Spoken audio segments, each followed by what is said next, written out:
God has infinite faith in your ability to bring the light of His love to all of humanity. December 19, 2015. In the illusion, moods occur in your subjective experiences that flow like the weather. Sometimes that emotional or experiential weather stays still for long periods. Some have referred to it as the dark night of the soul, meaning a time when they are feeling very down and seemingly unable to connect with their spiritual side, their oneness with Source. That is depressing to experience, but it is a time in which great and important spiritual work is being undertaken beneath the level of your conscious human awareness, and when you come through it, as you will, it is as though a great burden had been lifted from you, and enthusiasm for life once more bubbles into your consciousness, and your inner knowing that you are an indispensable and infinitely loved aspect of God comes back into your awareness. It's all about letting go of the illusion, and the first steps involve the personal realization that it can never satisfy you, which is depressing because you have relied on it for pleasure, enjoyment, and distraction, and to finally realize and acknowledge that it can never truly satisfy your needs is very unsettling. But it is also the first step towards awakening as you come to realize that only God's love can satisfy you, even though you may often have felt yourselves to be unlovable and then assume that God judges you even more harshly than you do yourselves, thus confirming your unlovableness. In this you are in fact producing an idol from your imagination, an imaginary human type of authority figure much larger and stronger than you, whom you think of as God, and who has the same insane need to judge, condemn, and punish as you do. But God does not judge, ever. He is love, and love is unconditional because there is nothing else, so no one is excluded, everyone is infinitely loved for all eternity.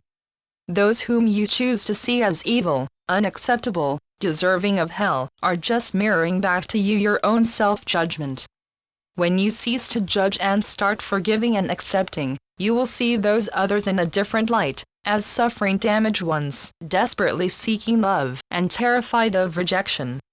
There is no rejection because every child of God, and all are children of God, was created perfect and nothing has occurred or ever could occur to change that. That sense of being unlovable is an aspect of the illusion that absolutely drives many humans to seek joy or relief in a variety of addictions that, in the end, only bring them more pain. Letting go of addictions can be very difficult as issues that you would rather not look at tend to invade your consciousness, guilt for misdeeds, and judgment of self as unacceptable, not good enough, not strong enough. As clarity arises, it is very tempting to flee back into the apparent safety of whatever addiction you use for escape, anything that you use to avoid being quietly alone with yourself, to keep yourself busy with the world outside yourself, is an addiction. And there is nothing outside yourself. That is why it is essential that you go within daily. Doing so allows and encourages your hearts to open to the divine field of love in which you are eternally enveloped. Many have difficulty with this because the ego is ever alert to the possibility of you abandoning it in favor of God's voice, which is with you always, just waiting for you to become quiet and open. So your egos fill your minds with all kinds of distractions, needs, shoulds, anxieties, anticipations, anything that will prevent you accessing the state of quietness and stillness that will enable you to hear the quiet and loving voice for God. However, if you just persist and sit, allowing the issues that you fear to arise, and then just observe them without judgment, you will begin to feel the love enveloping you, and you will be able to forgive and accept yourselves, as you come to the realization that there is only love, that all else is illusory. Intellectually many of you know this and accept it, but, due to the enculturation that appears to enfold you and make demands on you as a human from the first moment that you experience human awareness as a tiny infant, you all have a deeply ingrained sense that you need to conform to the cultural norms of the society into which you were born. At some stage, an intense need for personal freedom will arise, and the child or young adult will either rebel against the intrusive nature of the imposed culture, or succumb to cultural pressure and conform. From that moment on, inner conflict will disturb and confuse the individual, and the only way forward is through it as the mind develops the ability to reason and then discard all that dishonors the integrity of its divinely created self. all have the ability to move forward and leave behind the cultural conditioning that they have undergone. You are all divine beings of infinite integrity who chose to incarnate as humans and experience self-doubt, unworthiness, and unacceptability for the lessons that a life in the illusion could offer you. You chose human life in this moment of the illusion to assist in humanity's awakening process, and in order to be of service you had to undergo the full illusory experience.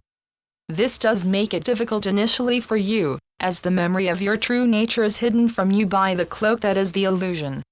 Nevertheless, you have limitless assistance from your support team in the spiritual realms who are constantly available to answer when you call.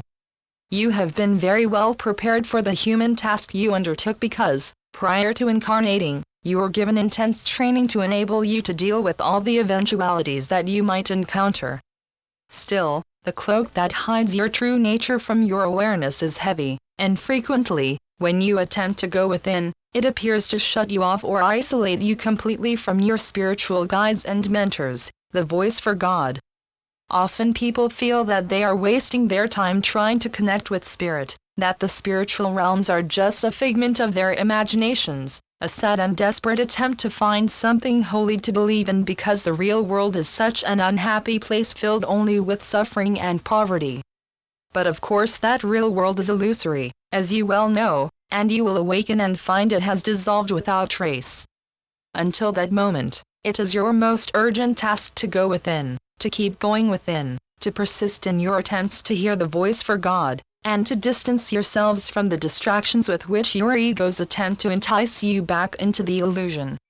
You are on earth to be the light and the salvation of humanity by demonstrating love in action and by constantly holding the intent to share and extend the love which our divine source wishes to channel through you to humanity. All you have to do, all that you need to do, is to intend to be a willing conduit through which God's love can flow.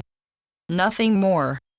But when you allow your doubts about God or about your own worthiness to be a channel to occupy your thoughts, it is as though you were damming the river of love so that beyond you the ground experiences a drought. Trust in God, the source of all that exists, and know that the light and salvation of humanity shines through you to bring all home to awakening. It is a done deal. Humanity's awakening is inevitable, but your input, your individual loving intentions are an absolutely essential part of the deal. God has infinite faith in your ability to bring the light of His love to all of humanity, and your will and the Holy Will are one. You cannot fail because you have already chosen to do the will of God. So go within at least daily and feel the love that envelops you, and listen to the voice for God offering you wisdom and guidance in every moment. Your loving brother, Jesus. Channeled by John Smallman. johnsmallman2.wordpress.com